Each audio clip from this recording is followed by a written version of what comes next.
Mobile journalist YouTube channel நேயர்களுக்கு குடியாத்தம் குமரன் பணிவான வணக்கத்தை தெரிவித்துக் கொள்கிறேன். நண்பர்களே, இந்த காணொளியில நம்ம யாரை பத்தி பேச போறோம்னு கேட்டா, புரட்சி புயல் தென்பாண்டி சிங்கம் ஆக்ரோஷமாக பேசக்கூடிய சைக்கோ வைகோ, மரண திமுக, மதிமுக பொதுச் செயலாளர் வை கோபால்சாமி குறித்துதான் இந்த காணொலியில பேச. அண்ணன் ரொம்ப பேசுறார். ஆமாமா, இவர் என்னவோ அரசியல சத்திய ஹரிச்சந்திர மாதிரி, இவர் என்னவோ இயேசு புத்தர் காந்தி மாதிரி, இவர் என்னவோ ரொம்ப தூய்மையானவர் மாதிரி, ரொம்ப நேர்மையானவர் மாதிரி, தாய்ப்பாலை விட மிகவும் சுத்தமானவர், பொது வாழ்க்கையில் யாராலும் கை நீட்டி குறை சொல்ல முடியாத ஒரு அரசியல் கட்சி தலைவர் மாதிரி அப்படி எகுறாரு, குதிக்கிறார். நானும் பார்த்தேன். ஏடா மனுஷன் ஓவரா பேசுறாரு. வடிவேல் சாரை பார்த்த உடனே சிரிப்பு வந்துடும். வைகோ புயல் வடிவேல பார்த்த உடனே சிரிப்பு வரும். காமெடி பண்ண தேவையில்லை, அவரை பார்த்தா சிரிச்சிருவாங்க. அவ்வளோ பெரிய ஒரு காமெடி ஆர்டிஸ்ட். இன்னும் அவர் இடத்த யாரும் பிடிக்கல. அதே மாதிரி அப்படி வைகோ அப்படி நடந்து வந்தான்னு வச்சுக்கோ, இப்படி பார்த்தாருன்னா பத்திரிகையாளர் பட்டிங்களா, பத்திரிகையாளர் தான் சிரிச்சிடுறாங்க. இப்போ ஏன்னா at present Tamil Nadu பாலிடிக்ஸ்ல comedian, buffoon, joker யாருன்னு கேட்டா வைகோ. அரசியல் கோமாளி, சிரிப்பு அரசியல்வாதி யாருன்னு கேட்டா வைகோ. ஏன்னா அவர் பேசுறது பூரா அரசியல்ல ஏற்புடையதில்லை. அவர் பேசுறதுக்கும் அவருக்கும் எந்த சம்பந்தம் கிடையாது. அதனால பத்திரிகையாளர்லாம் என்ன பண்றாங்க, நோண்டுறாங்க, கிண்டல் பண்றாங்க. பத்திரிகையாளர்லாம் கிண்டல் பண்றாங்க. எத்தனை வருஷமா பத்திரிகையாளர் வைகோ பாக்குறாங்க, எல்லாம் கிண்டல் பண்றாங்க. இன்னும் இவருக்கு கோவம் வந்துடுது. இவர் கோவம் வந்து கத்துறாரு பேரு, அதை பார்த்து ரசிக்கிறாங்க பத்திரிகையாளர், சிரிக்கிறாங்க. அதை பார்த்து நமக்கும் ஒரு காமெடி மாதிரி போகுது. ஏன்னா ஒரு மனுஷன் வாழ்க்கையில எதை கடைபிடிக்கிறானோ இல்லையோ, கொண்ட கொள்கையில உறுதியா இருக்கும். இந்த சாதாரண குடியாத்த குமரனுக்கு கூட வைகோ ஈடு கிடையாது. இந்த சாதாரண குடியாத்த குமரன் இருக்கான்ல, இந்த சாதாரண குடியாத்த குமரனை கூட வைகோ ஈக்குவல் கிடையாது. வைகோ விட நான் கொள்கையில பல கோடி மடங்கு உயர்ந்தவன். எத்தனை பிரச்சனைகள் வந்தாலும் திமுக திமுக திமுக திமுக என்று உறுதியாக நிற்கிறேன்.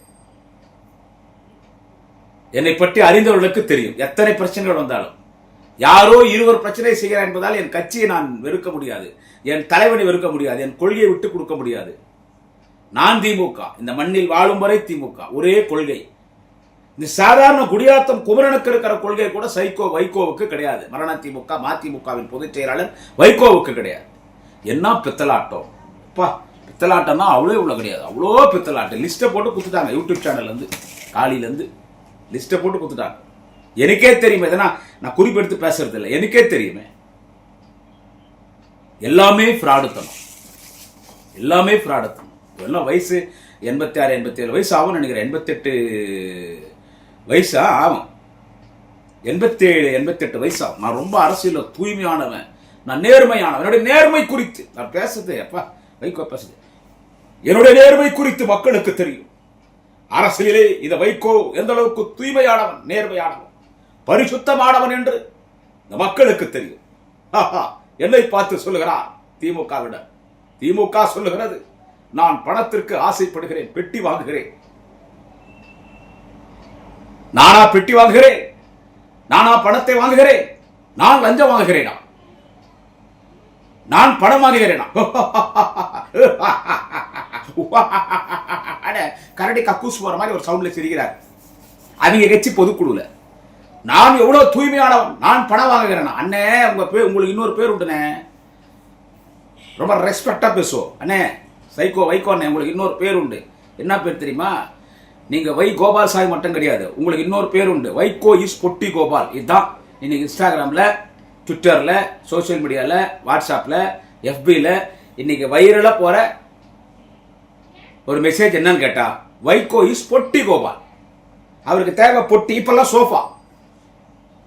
மாண்புமிகு தமிழக முதலமைச்சர் திரு ஜோசப் விஜய் அவர்கள் அரசியல் கட்சி தொடங்கி முதலமைச்சரானவுடன் அவர் அரசியல் கட்சி தலைவர்களுக்கு அனுப்புவது என்னவென்று கேட்டால், அவர் போகுவதற்கு முன்பு சோஃபா போயிடும்.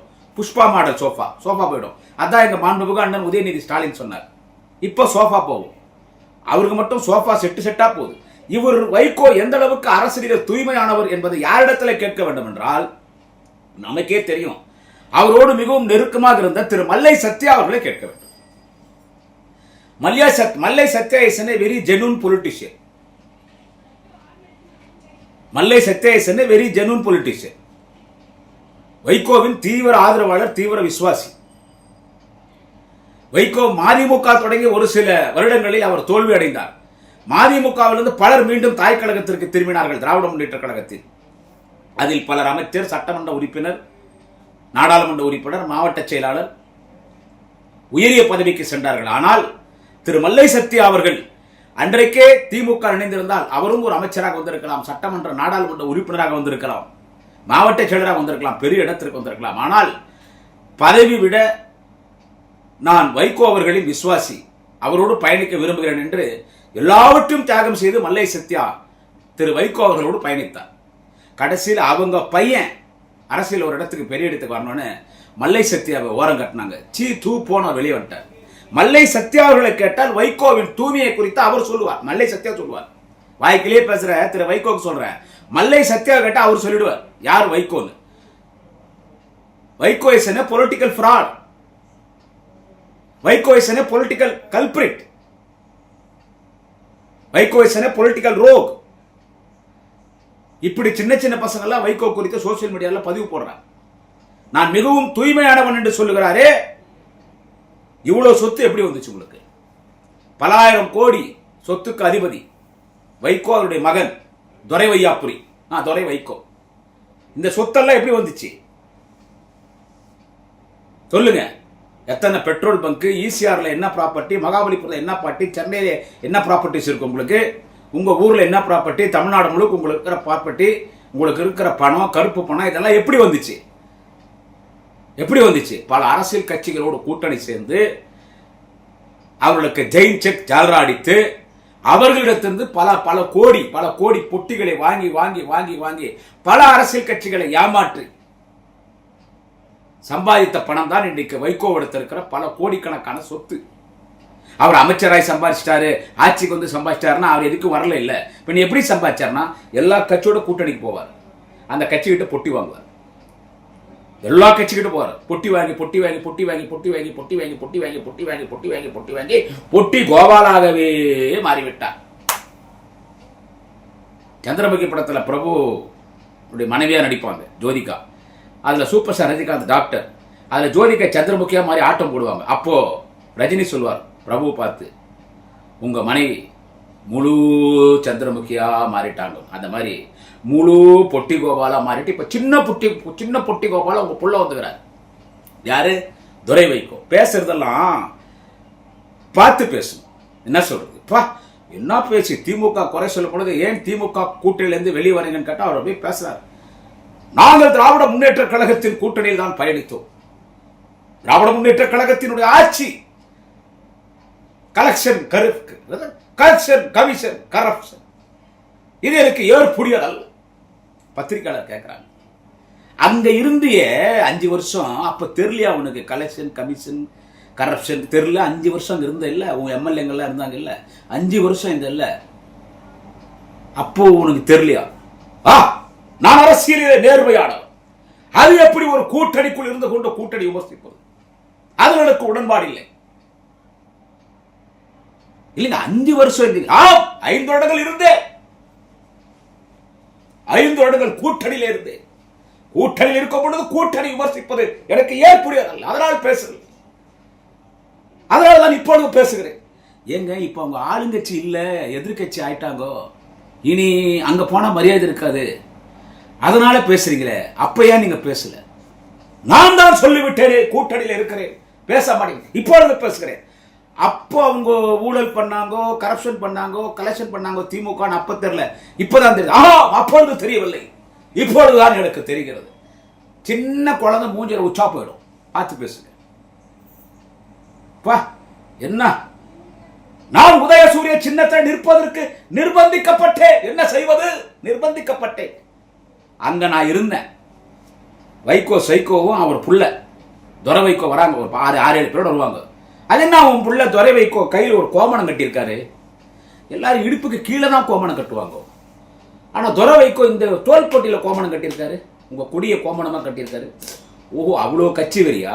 ஓஹோ, அப்போ உன் பையன் துரை வைகோக்கு ஃபாலோவர்ஸ் யாரும் இல்லையா? இப்போ துரை வைகோ கோமணம் மாதிரி கட்டியிருக்காருல, எங்க கையில் ஒன்று கட்டியிருக்காருல, உன் கட்சி கொடியாது. அவரை பார்த்து உன் கட்சிக்காரெல்லாம் கட்டணும் இல்லை? யாரும் கட்டலையே. அதை கட்டுறதுக்கு, அந்த கோமணத்தை கட்டுறதுக்கு உங்க கட்சிக்காரங்க பிடிக்கல. கூட இருந்து 6 பேர், அவனுக்கே பிடிக்கல. எங்க அண்ணன் உதயா டிஷர்ட் போட்டாரு, உதயசீரன் சின்ன லோகோட, இளைஞனை லோகோட, எல்லாரும் அந்த டிஷர்ட் தான் போடுறாங்க. அன்னைக்கு வந்தாங்க, அறிவாளத்து வந்தாங்க நண்பர்களே. நான் இங்கே அறிவாளத்து இருக்கிறேன். அப்போதான் அண்ணன் ஏவா வேலு வராரு, அண்ணன் கே நேரு வராரு. அன்னைக்கு ஓபிஎஸ் வந்தார் அறிவாளத்துக்கு. எல்லார்ட்டையும் பேசும் போது வைகோ வராரு வைகோ வராருன்னாங்க. அவர் வந்தார். ஆனால் மனுஷன் இந்த வயசுலையும் பார்க்கணும், ஃபாஸ்ட்டாக அப்படி நடந்து போய் 10 நிமிஷத்தில் வந்துட்டார். நான் பின்னாலே போனேன். பத்திரிக்கை வந்தேன். பத்திரிகையாளர் கேட்குறாங்க, உடன்பாடு ஆயிடுச்சா? உடன்பாடு ஆகிவிட்டது. தமிழகத்தின் நிரந்தர முதல்வர் தளபதி ஸ்டாலின் அவர்களோடு பேசினேன். உடன்பாடு ஆகிவிட்டது. 4 தொகுதிகளிலே மதிமுக போட்டியிடுகிறது. நீங்க எத்தனை தொகுதி கேட்டீங்க? நான் கேட்டதே 4 தொகுதி தான். அதிகமா கேட்கலையா? கேட்கவில்லை. இதுவே கொடுத்தது பெரிய விஷயம். அதிகமா கேட்டால் எப்படி கொடுப்பார்கள்? 4 கொடுத்தார்கள். அதில் 3 உதயசூரிய சின்னத்திலே போட்டியிட போகிறேன். 1 சுயேட்சை சின்னம். இல்ல ஏங்க உதயசூரில் நிக்கிறீங்க? சுயேட்சை சின்னத்திலே நிக்கலாமே. நின்றால் ஓட்டு போட மாட்டார்களே, அதனால் நான் உதயசூரன் சின்னத்தில் நிற்கிறேன். நாடாளுமன்ற தேர்தல் அரசியல் சூழ்நிலை வேறு. அன்றைக்கு வாக்களித்தார்கள். அதுவும் தளபதி ஸ்டாலின் கே நேரு போட்ட பிச்சை. இப்பொழுது 3 உதயசூரியன், 1 சுயேட்சை. வென்று வருகிறோம். எங்களுக்கு தலைவர் தளபதி ஸ்டாலின் இருக்கிறார், தம்பி உதயநிதி ஸ்டாலின் இருக்கிறார். எந்தென்றைக்கும் தமிழகம் தளபதி ஸ்டாலின் என்ற கோட்டை என்றதை நிரூபிப்போம், உழைப்போம். பிரச்சார பீரங்கியாக திராவிட முன்னேற்ற கழகத்தின் கூட்டணிக்காக வைகோ பேசுவார், உழைப்பான், தர்திப்பான். நான் வருகிறேன் அட்டு போயிட்டார். இது நான் பின்னால் நிக்கிறேன். கொஞ்சம் தெரியும் டிவியில மூஞ்சி. நான் அந்த ஈரோடு இறைவன் நிக்கிறோம். அப்புறமா 3 உதயசூரியன் இல்ல, இன்னொன்னு சுயேட்சை சின்னம் உதயசூரன் ஆகி போச்சு. ஏன்னா ரிசல்ட் சரியா வரல. அப்போ ஏங்க ரிசல்ட் சரியா இல்லை, டெபாசிட்டே வராத மாதிரி தரும். சரிங்க, சரி உதயசூரில் நிக்கிறேன்ட்டார். 4 உதயசூரன் என்னாச்சு? நின்று ஜெயிச்சாச்சு. ஜெயிச்ச உடனே ரிசல்ட் எல்லாம் மாறி போச்சு இல்ல. உடனே இந்த ஆளுக்கு மரம். ஆனா ஒண்ணுங்க, காங்கிரஸ்காரன் ஜெயிச்ச உடனே அவன் ஓட்டான். நம்மகிட்ட ராஜ்யசபா எம்பி வாங்கினா 28 சீட் வாங்கினா அவன் ஓட்டான். நம்ம சொல்லாத இல்லாத ஒழிஞ்சு போட்டோம். ஏன்னா நாங்கள் அந்த சாக கடந்த ஐசியூவில் போட்டு அவனுக்கு மொல்லமாக உயிர் பிச்சை கொடுத்து அப்படி மொல்லமாக வெளியே கூப்பிட்டு வந்தோம். அதை விஜய் கூட்டின்னு போயிட்டார். அது திரு ஐசியூ போய் டெட் பாடி ஆகிடும். அங்கே போய் டெட் பாடி ஆகிடும். அவன் முதல் போனான் காங்கிரஸ்காரன். சப்போஸ் வைகோபால்சாமி மட்டும் சுயேட்சை சின்னத்தில் நின்றுந்தா அப்படியே கவுண்டிங் சென்டர்ல இருந்து நேர விஜய் வீட்டுக்கு போயிட்டு இருப்பாங்க. திரு ஜோசப் விஜய் வீட்டுக்கு முதல்ல போற ஆள் அந்த ஆள் தான் இருந்திருப்பாரு. இது உதயசூரில் நின்றுடவே ஒன்றும் செய்ய முடியல. அப்புறம் பேசினாங்க, நல்ல ரேட்டு பேசினாங்க. இப்போ அந்த கோபால்சாமியே சொன்னது தானே, நம்ம நிறைய மொபைல் ஜேர்னலிஸ்ட்ல பேசியிருக்கோம். கோபால்சாமியே சொன்னது தானே. என்ன சொன்னாரு கோபால்சாமி? அங்கே போய் விஜய் கிட்ட செட் ஆயாச்சு. உடனே எல்லாரும் கேட்குறாங்க, நீங்கள் தொடர்ந்து திமுக கூட்டணியில் பயணிக்க போகிறீர்களா, இல்ல டிவிக்கு ஆட்சேபிப்பதற்கு ஆதரவளிக்க போறீங்களா, டிவிக்கு கூட்டணி போறீங்களா? உடனே அவர் எந்த முடிவாக இருந்தாலும் தன்னிச்சாக எடுக்க முடியாது. ஜனநாயக கட்சி, மரண திமுக, மதிமுக. இந்த கட்சியில் தமிழகம் முழுவதும் என்னிடத்தில் உறுப்பினர்கள் 1102 பேர் இருக்கிறார்கள். அவள் எல்லோரும் பொதுக்குழு உறுப்பினர்கள் தான். கழகத்தின் உயர்நிலை செயல்திட்ட குழு பொதுக்குழு கூட்டி கடையனூர் மதிமுக சட்டமன்ற உறுப்பினர், சீர்காழி சட்டமன்ற உறுப்பினர் அழைத்து பேசிவிட்டு நல்ல ஒரு முடிவு சொல்லுவேன். மக்களை தமிழ்நாடு பூரா 2000 பேர் இல்ல, மதிமுக உறுப்பினரே இல்ல. அதுல உறுப்பினர் எல்லாம் பொதுக்குழு உறுப்பினர் இருக்குதே 2000 பேர் தானே. அதுல ஒரு 600-700 பேர் பொதுக்குழு உறுப்பினர் கூப்பிட்டு உட்காரிச்சிட்டாங்க சேர் போட்டு. அதுக்கு முன்னால உயர்நிலை செயல்திட்ட குழு உறுப்பினர். அது திமுக கிளைக்கழக கூட்டமே அதை விட பல மடங்கு உயர்ந்தது. அந்த உயர்நிலை செயற்குழு கூட்டத்தில் பார்த்தா அந்த பீச்சில் சுண்டல் விற்கிறவன்,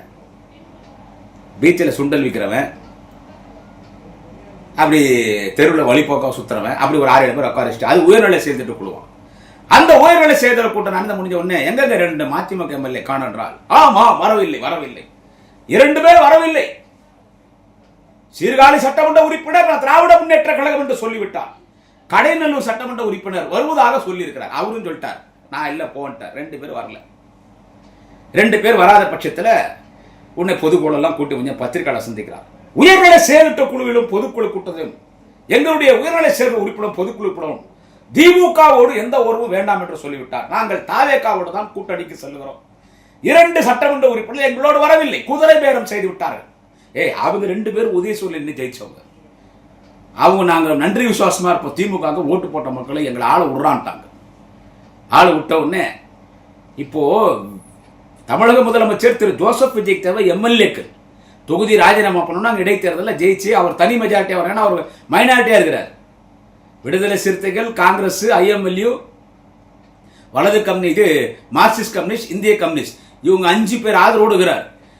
இதுல 2 கட்சி கை தூக்கிட்டா கூட ஆட்சிக்கு வந்துடும், கவர்னர் ஆட்சி வந்துடும். அதனால அவருக்கு தேவை எம்எல்ஏக்கள். எம்எல்ஏ 2மே வரல.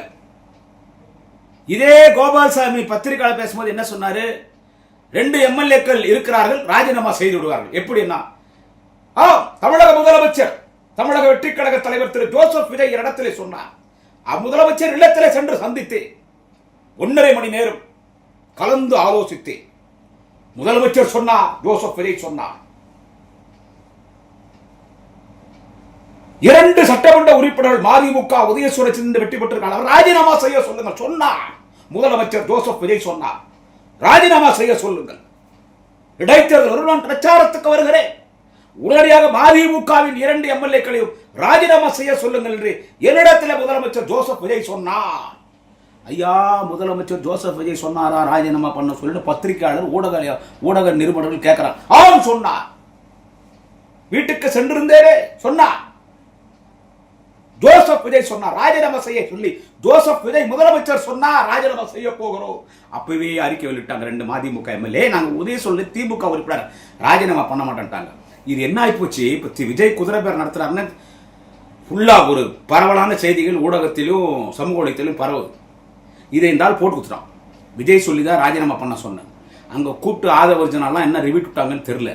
உடனே மறுநாளே விஜயிடத்தில் சொல்லவில்லையே ராஜினாமா செய்ய சொல்லி, முதலமைச்சர் திரு ஜோசப் விஜய் இடத்தில் சொல்லவில்லை ராஜினாமா செய்ய சொல்லி, நான் தான் சொன்னேன் ராஜினாமா செய்துவிட்டு வருகிறோம், பிரச்சாரத்துக்கு வாருங்கள் என்று சொன்னேன். அந்த நேரத்திலே பார்க்கலாம் என்று சொன்னார். விஜய் சொல்லவில்லை, ஜோசப் விஜய் சொல்லவில்லை, நான் தான் ராஜினாமா செய்ய வேண்டிய சொன்னேன். இதுலயே எவ்வளவு பிராடுத்தனம், பிரத்தலாட்டத்தனம், கேப் மாதிரி முள்ள மாதிரி தெரியுதா மக்களே? அந்த வீடியோ நீங்க எல்லாம் பார்த்திருப்பீங்க, நம்ம சேனல்லே பார்த்திருப்பீங்க. இப்ப அங்க போயாச்சு. நான் நல்ல ஒரு விஷயம் கேட்டுங்க, எல்லா கட்சினாலையும் அங்கே கூட்டணி போனதுனால அந்த எம்எல்ஏக்களுடைய எண்ணிக்கை அவர் ஆட்சி அமைச்சிருக்காரு. இப்போ குதிரை பேரம் நடத்தி 6 எம்எல்ஏக்கள் ரிசைன் பண்ணியிருக்காங்க. 6 தொகுதி இடைத்தேர்தல் வரும். அவர் ரிசைன் பண்ண திருச்சி தொகுதி சேர்த்து அங்கே எம்எல்ஏ நம்ம ஆளுங்கட்சி ஜெயிச்சோன்னு ஒரு கணக்கு போட்டிருக்காரு. ஸோ அவங்களால பெனிஃபிட், வைகோனால ஒரு பெனிஃபிட் கூட கிடையாது. யாருக்கு? தமிழக முதல்வர் திரு ஜோசப் விஜய் அவர்களுக்கு. அப்போ ஏன் அவர் வைகோ கூப்பிட்டாரு? எல்லாரும் விஜய்க்கு அரசியல் தெரியாதுன்றாங்க. அது தவறான கருத்து. அவர் வேணா அசம்பிளியில் சும்மா உட்காந்துக்கலாம், தெரியும்.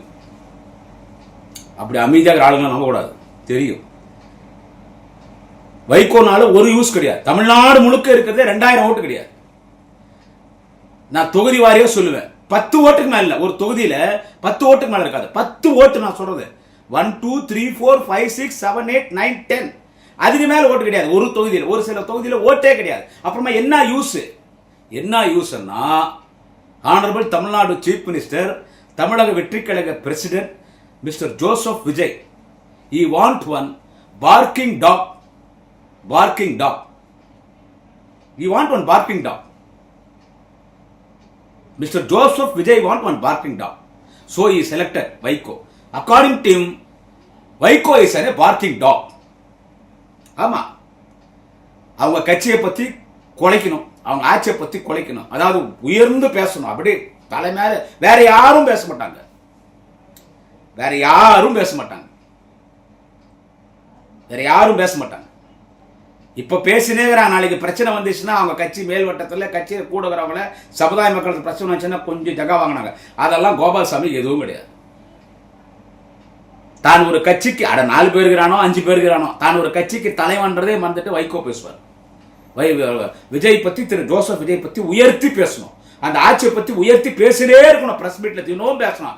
அதுக்கு கிடைச்ச கொலைக்கணும். அதுக்கு அவங்க செலக்ட் பண்ண ஒரு பார்க்கிங் டாக் யாருன்னு கேட்டா சைகோ, வைகோ, மரண திமுக, வைகோ. அதனால தான் திரு ஜோசப் விஜய் வைகோ கூட சேர்த்தார். இதுதாங்க உண்மை. அப்படியே அவர் தான் பாதுகாப்பு கேடயம். திரு ஜோசப் விஜயர்களுக்கு பாதுகாப்பு கேடயம். தமிழக வெற்றி கழகத்தில் மதிமுக கூட்டணி சேர்ந்திருக்கிறது. உங்களுடைய பங்கு என்ன இந்த கூட்டணியில்? பத்திரிகையாளர் கேட்கிறாங்க. ஆனா ப்ரிப்பேர் பண்ணின்னு வரான் வைகோ கிண்டல் பண்றதுக்கு. சின்ன சின்ன பெண்கள் எல்லாம் நிருபர் சிரிக்கிறாங்க. எல்லாம் ஜெர்னலிசம் படிச்சு வந்தவங்க சிரிக்கிறாங்க. இந்த ஆளுக்கு கேட்ட கேள்விகடா எல்லாமே ஃப்ராட் இல்ல, எல்லாமே ஃப்ராடு. உங்களுடைய பங்கு என்னன்னு கேட்கிறாங்க. உடனே வைகோ எதிரணியிலிருந்து ஆளுங்கட்சி தாவேகாவை நோக்கி வருகிற கணைகளை தமிழக வெற்றி கழக அரசு, முதலமைச்சர் விஜயை நோக்கி வருகிற எதிரில் வருகிற அந்த கணைகளை தடுத்து நிறுத்தி பாதுகாக்கிற கேடயமாக மதிமுக இருக்கும். அதாவது எதிர்த்தரப்பிலிருந்து தாவேகாவை நோக்கி வருகிற கணைகளை தடுக்கிற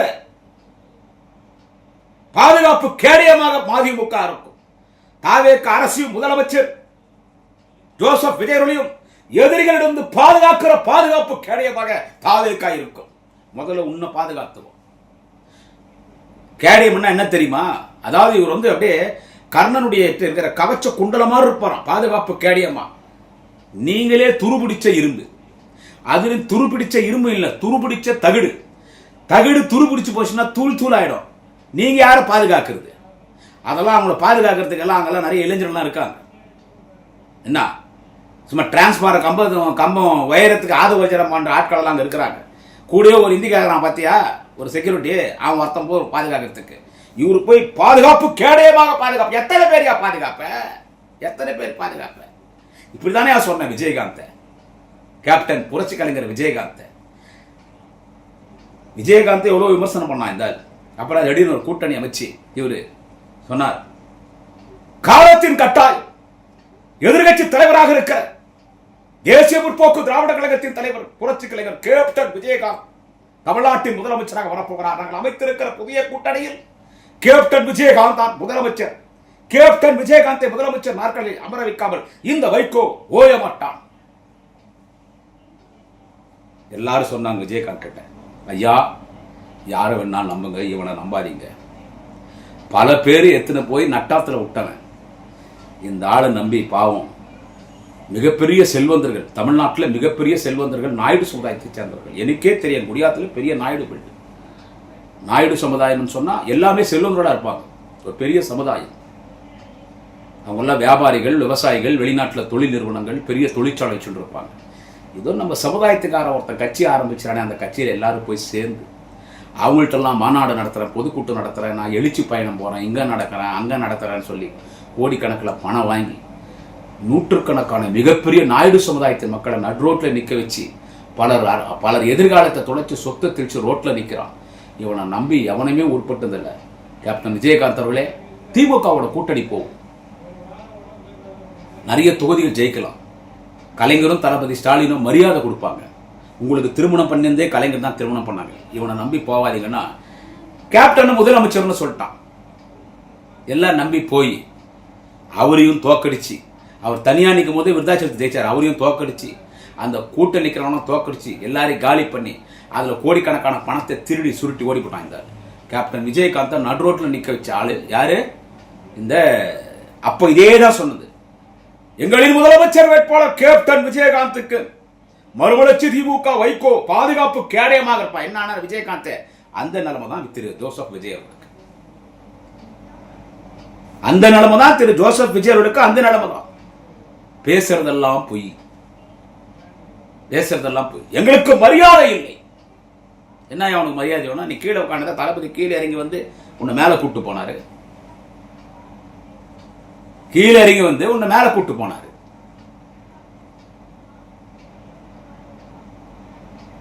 நீங்க வந்து மகிழ்ச்சியா இருக்கிறீங்களா? மதிமுக வந்து வெளியே வந்தோடனே உங்க மகன் துரை வைகோ சொன்னாரு நாங்க மகிழ்ச்சியா இருக்கிறாங்கன்னு. நீங்க மகிழ்ச்சியா இருக்கீங்களான்னு ஒருத்தன் சிரிச்சுனே கேட்கறான். யார? வைகோவை கிண்டல் பண்றான். உன்னை இருந்தாலும் மறுமலர்ச்சி திராவிட முன்னேற்ற கழகத்திற்கு லட்சக்கணக்கான தொண்டர்கள் மகிழ்ச்சியாக இருக்கிறார்கள். இங்கதான் எனக்கு கோபம் வருது. எங்கயாகிறாங்க லட்சக்கணக்கான தொண்டர்களுக்கு? மறுமலர்ச்சி திராவிட முன்னேற்ற கழகத்தில் இருக்கிற 400-500 ஒட்டுமொத்த தொண்டர்கள் மகிழ்ச்சியாக இருக்காங்க சொல்லு. அந்த சொல்லுங்க 2000 பேருக்கு மேல இல்ல, கணக்கு எடுத்துடலாம், எண்ணிலாம் நிக்க வச்சு. அது லட்சக்கணக்கான மறுமலர்ச்சி திராவிட முன்னேற்ற கழகத்தின் தொண்டர்கள் மகிழ்ச்சியாக இருக்கிறார்கள். நாங்கள் திமுக கூட்டணி வெளியே வந்தது, இனி என்னாலும் திமுக கூட்டணி நாங்கள் இடம்பெற மாட்டோம். வாயில பேட் வேர்ட்ஸ் வரும். வயசுக்கு மரியாதை, உன்னை சேர்த்ததே நாங்க வேணாம். அன்னைக்கு கலைஞர் உன்னை பொடால் நீ உள்ள இருக்கும்போது உன்னை கூட்டின்னு வந்து விடாத, உன்னை கூட்டின்னு வந்தார். உன்னை எம்பி ஆக்கி திரு ராஜ்யசபா அமைச்சிருக்கூடாது, உன்னை கூட்டணி சேர்த்திருக்கூடாது. மகிழ்ச்சியா இருக்கிறார்களாம் லட்ச தொண்டர்களும். எங்கையாகிறாங்க லட்ச தொண்டர்கள். திருநெல்வேலியில ஒரு கூட்டத்தில் வந்தாலும் பேசுறாரு, அவங்க செயல் கூட்டத்தை எல்லாம் எஞ்சி வெளியே போட்டான். ஒரு காலிச்சேர் அது சோசியல் மீடியா 4 நாளா ஓடி நிற்குது. எனவே ஒரு டம்மி பீஸ், ஒரு சல்லி அரசியல் கட்சி புரோக்கர் இன்னைக்கு யார் என்று கேட்டால் சைகோ வைகோ, பரண திமுக, மதிமுகவின் வைகோ. அவர் திமுக அவ்வளோ குறை சொல்றது, ஊழல்ன்றது, லஞ்சம்ன்றது, கனிமோடத்துல கொள்ளையும், அது இதெல்லாம் என்ன பண்ணுது 5 வருஷம். இந்தியாவிலே தளபதி மு.க. ஸ்டாலின் போன்ற முதலமைச்சர் நான் கண்டதில்லை. என் அரசியல் வாழ்க்கையில் எத்தனையோ தலைவர்களை பார்த்திருக்கிறேன். அண்ணன் கலைஞரோடு பல ஆண்டு காலம் பயணித்திருக்கிறேன், அண்ணாவோடு பயணித்திருக்கிறேன், எம்ஜிஆர் இடத்திலும் நெருக்கம் உண்டு, அம்மையார் செல்வி ஜெயலலிதாவோட கூட்டணியில இருந்திருக்கிறேன், பல மாநில முதலமைச்சரோடு பழகி இருக்கிறேன், என்னோட நாடாளுமன்றத்தில் பணியாற்றிருக்கிறார்கள். தளபதி ஸ்டாலின் போல் ஒரு தலைவரை பார்த்ததில்லை. ஒரு போர்க்குணம் கொண்ட தலைவர் தளபதி ஸ்டாலின், புயல்குணம் கொண்ட தலைவர் தளபதி ஸ்டாலின், மக்களின் முதல்வர், உழைப்பின் சிகரம் தளபதி ஸ்டாலின். இனி இப்படி ஒரு முதலமைச்சர் தமிழ்நாட்டில் வருவதற்கு வாய்ப்பே இல்லை. வைகோ சொல்லுகிறேன், வைகோ சொல்லுகிறேன். எந்த வாயா சொல்லிச்சு? இப்ப கேட்டா பராக் ஒபாமாவோட சிறந்த தலைவன் யார் என்று கேட்டால் ஜோசப் விஜய். திரு ஜோசப் விஜயோட இன்னொரு முறை சொல்றேன், உங்களை குலைக்கிறதுக்கு ஒரு ஆள் வேணும்னு கூப்பிட்டு வந்துட்டீங்க. ஆனால் ஜாகிரதையா இருக்கு. இந்த ஆள் எப்போ வந்தானோ அப்பயே உங்களுக்கு தரிதரம் முட்டிச்சு. வீட்டில் சுத்தி போடுங்க, கோமியத்தை வந்து வீடெல்லாம் தெளிங்க. இந்த ஆள் வந்து போனா ரத்தன் பண்டிட் கிட்ட சொல்லி யாகெல்லாம் வளர்த்துக்குங்க. ஏன்னா நல்லா தாய் தகீத்து கட்டிங்க. எதனா இந்த தகடுங்கள்லாம் கட்டுங்க வீட்டில் பூஜை பண்ணி. தர்காவில் போனால் தகடு கொடுப்பாங்க, நல்லது. மாதாம்மா கோயிலில் போயிட்டு எதனா கயிறு வாங்கி வந்து கட்டிக்கிங்க. கோயில்களெல்லாம் போய் அங்கே போய் பிரசாதம் வாங்கி வந்து வீட்டில் வைங்க. ஏன்னா தரித்திரம் உங்களை தேடி வந்தது. மோசமான ஆள், பேசுறதெல்லாம் பொய் பித்தலாட்டம். இனி எந்த சூழ்நிலையிலும் திராவிட முன்னேற்ற கழகம் ஆட்சிக்கு வரவே வராது. இதையா சொன்ன அதிமுக. அதிமுகவோட கூட்டணி சேர்ந்தார்கள். எப்படியா நீ அங்க போய் தப்பின இந்த ஏடிஎம்கேல? நீ ஏடிஎம்கே கூட்டணி இருக்கல, பாஜகவோட கூட்டணியா? பாஜக நீ கூட்டணியில் இல்ல. இவர் பதவி ஆசையே பட மாட்டார். பலமுறை மத்திய அமைச்சர் பொறுப்பேற்க சொல்லி நிர்பந்தித்தார்கள், நான் ஏற்கவில்லை. வாஜ்பாய் அரசாங்கத்திலே கூட நான் மத்திய அமைச்சராக வர வேண்டும் என்று விரும்பினார்கள். அந்த தவறை செய்து விடாதீர்கள் என்று நான் சொன்னேன். சோம்நாத் சட்டர்ஜி சொன்னார், வைகோ